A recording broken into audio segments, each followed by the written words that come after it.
सुप्रभात दर्शक बंधु आज हेउछि नवेम्बर मास 22 तारिख शनिवार। आसंतु आजिर केतेगुड़िए गुरुत्वपूर्ण खबर उपरे नजर पकाइबा। ता पूर्व चैनल नुआ थिले चैनल को सब्सक्राइब करी पाखरे आसुथिबा बेल आइकन को ऑन करि दियंतु एवं आपणकर भल पाइबा स्वरूप वीडियो को गोटे लाइक करी चैनल को सब्सक्राइब करि दियंतु। कमेंट बॉक्स रे आपण केउ जिल्लारो हमर ही वीडियो को देखुचंती निश्चय लिखंतु। तो आसंतु आजिर संपूर्ण खबर उपरे नजर पकाइबा। आजिर प्रथम खबर बात्या को नहीं आसिला बड़ अपडेट। विंडीर आकलन अनुसार ओडिशा को हिट करिपारे बात्या। डिसेंबर 1 रे ओडिशा छुईंबा संभावना रही। सेपटे दक्षिण पूर्व बंगोपसागर रे सृष्टि हेबो लघुचाप क्षेत्र। यह पश्चिम उत्तर पश्चिम दिगरे गति करी घनीभूत होई 24 तारिख बेलकू अवपातर रूप नेबार संभावना रही। परवर्ती 48 घंटा रे दिग बजाय रखिबा सह दक्षिण पश्चिम बंगोपसागर रे आहुरी घनीभूत होई पारे। यार प्रभाव रे ओडिशा रे 4 दिन धरी प्रबल वर्षार संभावना रही। उपकूल और दक्षिण ओडिशा रे प्रबल वर्षा होई पारे। नवेम्बर 25 पर्यंत राज्यर विभिन्न स्थान रे वर्षा हेबार पूर्वानुमान करा मालाक्का समुद्र संधि निकटवर्ती अंचल रे सक्रिय थिबा घूर्णिबलय आज सुद्धा लघुचाप रूप नहीं पारे। परवर्ती समय रे बात्या रे परिणत होई पारे। लघुचाप सृष्टि हेबा परे अधिक स्पष्टता आसी पारे बोली कहिसंती पाणीपाग विशेषज्ञ। सेपटे अंडमान निकोबर रे आगामी 2 दिन धरी प्रबल वर्षा हेबा नै पाणीपाग विभाग अलर्ट जारी करिछि।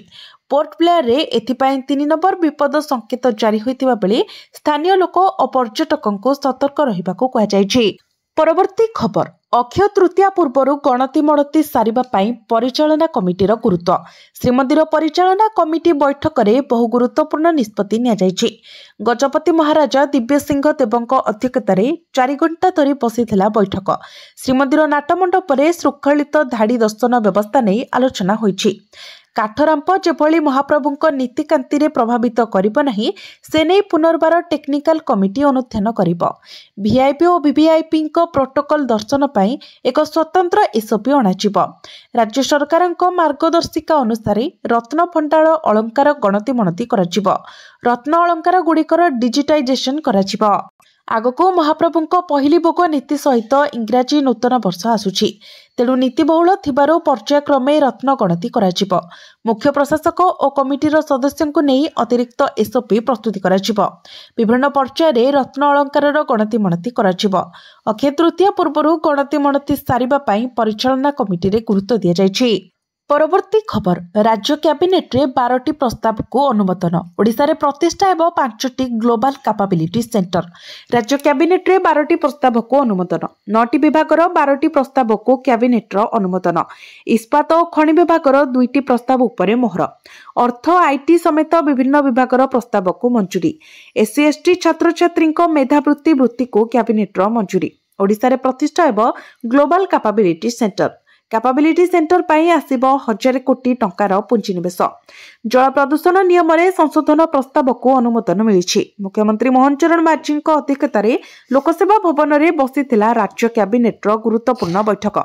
मुख्यमंत्री मेधावी छात्र छात्री वृत्ति वृद्धि हेबो। जनजाति छात्र छात्री मानकु एही वृत्ति प्रदान करा जाउछि। एणिकी छात्रन को 11000 टंका बदल रे 16000 टंका एवं छात्री को 17000 टंकार वृत्ति मिलिबो।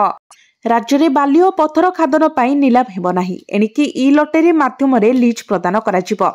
लघु खनिज संपदर आवंटन रे एही नुआ नियम को मंजूरी प्रदान करिसेंती कैबिनेट। लघु खनिज उत्स गुड़िक आवंटन और कार्यक्षमता को त्वरान्वित करने सह जोगाण चाहिदा मध्य थिबा व्यवधान को ह्रास करने एवं सुलभ मूल्य रे लघु खनिज जोगाण पाई एही निष्पत्ति सहायक हेबो बोली कहा जाउछि। ओडिशा रे यूनिफॉर्म सेवा रे नियुक्ति परीक्षा पाई गोटिए आयोग रहिबो। गठन हेबो यूनिफॉर्म सेवा कर्मचारी चयन आयोग। पुलिस अबकारी और जंगल विभाग रे यूनिफॉर्म सेवा रे नियुक्ति पाई एही आयोग परीक्षा करिबो। ओडिशा रे प्रतिष्ठा एवं ग्लोबल कैपेबिलिटी सेंटर। प्राय 1000 कोटी टंकार निवेश आसिबा संभावना रहिछि। एथिरे ओडिशा रे 5टी ग्लोबल कैपेबिलिटी सेंटर हब हेबो। भुवनेश्वर, कटक, पुरी, पारादीप, बरगढ़, झारसुगुड़ा और संबलपुर रे हब प्रतिष्ठा करने को लक्ष्य रखा जायछि। परवर्ती खबर श्रीमंदिर परिचालना कमिटी बैठक शेष वरिष्ठ सेवायतों पेंशन 5,000 टंका को वृद्धि। श्रीमंदिर परिचालना कमिटीर गुरुत्वपूर्ण बैठक शेष होइछि। गजपति महाराजा दिव्य सिंह देवों अध्यक्षतार अनुष्ठित होइतिला बैठक पर श्रीमंदिर मुख्य प्रशासक अरविंद पाढ़ी प्रतिक्रिया। 4 घंटा धरी विभिन्न प्रसंग नहीं बैठक में आलोचना होइतिला। श्रीमंदिर नाटमंडप श्रृंखलित धाड़ी दर्शन व्यवस्था नहीं आलोचना होइतिला। सेवायत कन्या बह 5,000 को वृद्धि कर 1 लाख व्रतघर 20,000 को 50,000 पुरीवासी स्वतंत्र दर्शन पर आलोचना होइछि। अन्य भक्त मानकर जेभली किछि असुविधा नहेब से नहीं गुरुत्व देउछि श्रीमंदिर प्रशासन। एने एक जिलापाल अध्यक्षतार गठित सब कमिटी विभिन्न दिग को नहीं अनुध्यान करने पर एसओपी प्रस्तुत कर निष्पत्ति नियाजिबा। परवर्ती खबर बढ़िला ह्यूमन सागर मृत्यु बद 2 मैनेजर नारे एतला। बढ़िला ह्यूमन सागर मृत्यु बद कौशलवादी संगठन और विभिन्न संगठन पक्षर टाउन थाना अभियोग।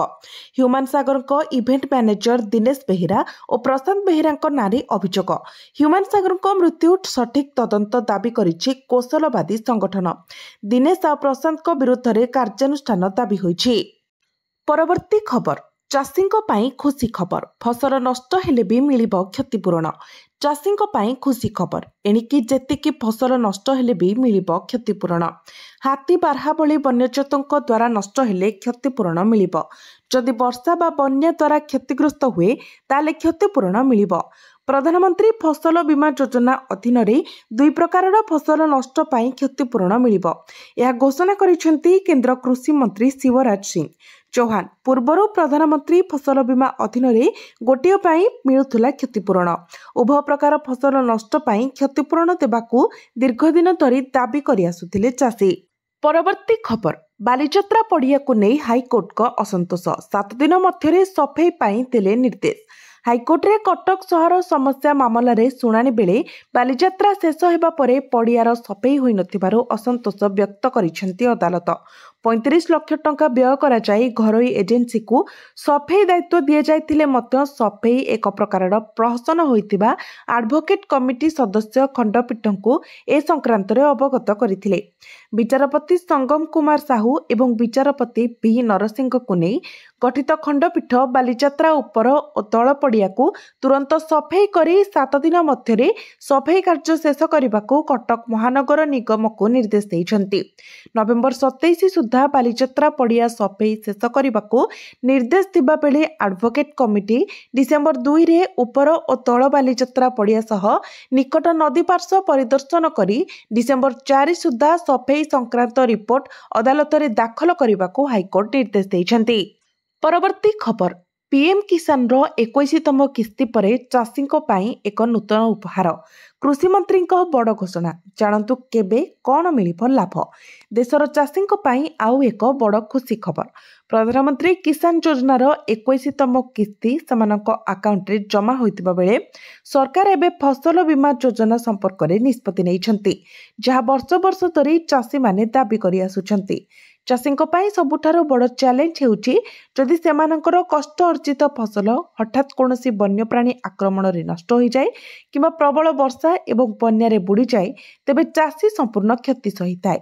वर्तमान सरकार यहाकू चिंता को समाधान करिसेंती एवं गुरुत्वपूर्ण आश्वस्ति प्रदान करिसेंती।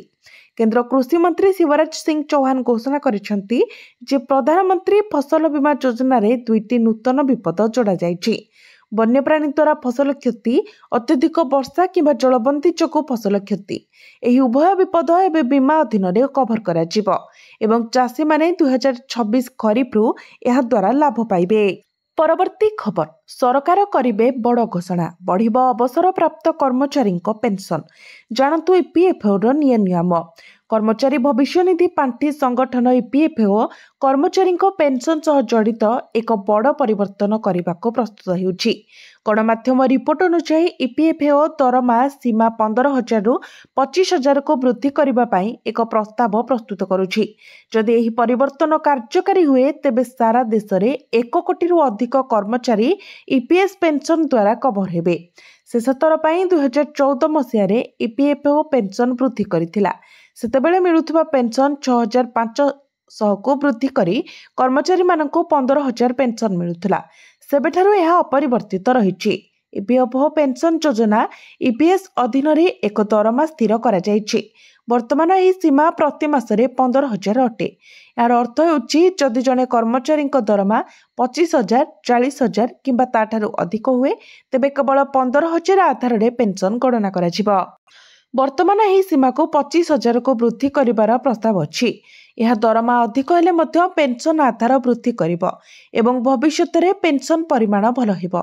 मुंबई रे एक व्यवसायिक कार्यक्रम रे आर्थिक सेवा विभाग सचिव एम नागराजु एक जरूरी समीक्षार आवश्यकता उपरे गुरुत्वारोप करथिले। परवर्ती खबर, कर्मचारी एवं श्रमिकों को मिलिबो एही फायदा। 4 नुआ लेबर कोड लागू कले मोदी सरकार। मोदी सरकार 21 नवेम्बर सारा देश में 4टी नुआ लेबर कोड लागू करिसेंती। एथिरे सर्वनिम्न दरमा, नियुक्ति पत्र, समान काम को समान दरमा, सामाजिक सुरक्षा, ओवरटाइम कले 2 गुणा दरमा, फिक्स टर्म ग्रेच्युटी एवं असुरक्षित स्थान में 100% स्वास्थ्य सुरक्षा उपरे गुरुत्व दिया जायछि। यह देशर श्रमिक मानक सुरक्षा पाई सबुठारु बड़ पदक्षेप बोली कहा जायछि। सामाजिक सुरक्षा पाई अनेक पदक्षेप ग्रहण करा जायछि। 40 वर्षरु अधिक श्रमिक मानकर पाई प्रति वर्ष स्वास्थ्य जांच व्यवस्था करा जायछि। यह द्वारा शोषण ह्रास पाइब। कर्मचारी एवं श्रमिक को ठीक समय दरमा दिया। कौनसी कंपानी बा नियुक्तिदाता दरमा रोकिबा सहज हेब नाही। समस्त युवा वर्ग को नियुक्ति पत्र अनिवार्य करा जायछि। चाकरी रे जोगदेवा मात्रे नियुक्ति पत्र दिया। महिला मानकु समान काम को समान दरमा दिया। लिंगगत असमानता को समाप्त करा जायछि। 40 कोटी श्रमिकों सामाजिक सुरक्षा। अधारू अधिक श्रम बल प्रथम थर पाई एते बड़ सुरक्षा पाइछंती। स्थायी कर्मचारी मानकु केवल 1 वर्ष पर ग्रेच्युटी एवं अस्थायी कर्मचारी माने मध्य स्थायी कर्मचारी मानक भली सुरक्षा पाइबे। 40 रु अधिक बयसर कर्मचारी मानक पाई वार्षिक मागणा स्वास्थ्य परीक्षा कराजिबो। ओभरटाइम उपरे 2 गुण दरमा ग्यारंटी एवं अतिरिक्त कामर पूर्ण और उचित मूल्य मिलिबो। विपदपूर्ण क्षेत्र गुड़िकरे 100% स्वास्थ्य सुरक्षा खणी। केमिकाल कंस्ट्रक्शन भली अति विपदपूर्ण चाकरी करुथबा लोकमानकु संपूर्ण सुरक्षा। यह श्रमिक एवं कर्मचारी को न्याय एवं सुरक्षा देव बोली मोदी सरकार पक्षरु सुनिश्चित करा जायछि। परवर्ती खबर, नवेम्बर 25 रे कलिंग स्टेडियम रे नियुक्ति मेला। नियुक्ति पत्र बांटिबे मुख्यमंत्री। आसंता 25 तारिख रे मेगा नियुक्ति मेला करिबे राज्य सरकार। 13टी विभाग रे 7,000 रु अधिक जन को बंटन हेब नियुक्ति पत्र। एनै तालिका मध्य प्रस्तुत होईछि। 25 तारिख रे कलिंग स्टेडियम रे एही नियुक्ति मेलार मुख्य अतिथि भाबे मुख्यमंत्री मोहन चरण माझी जोगदे नियुक्ति पत्र बंटन करिबे। गतकाली एनै एक प्रस्तुति बैठक अनुष्ठित होईछि।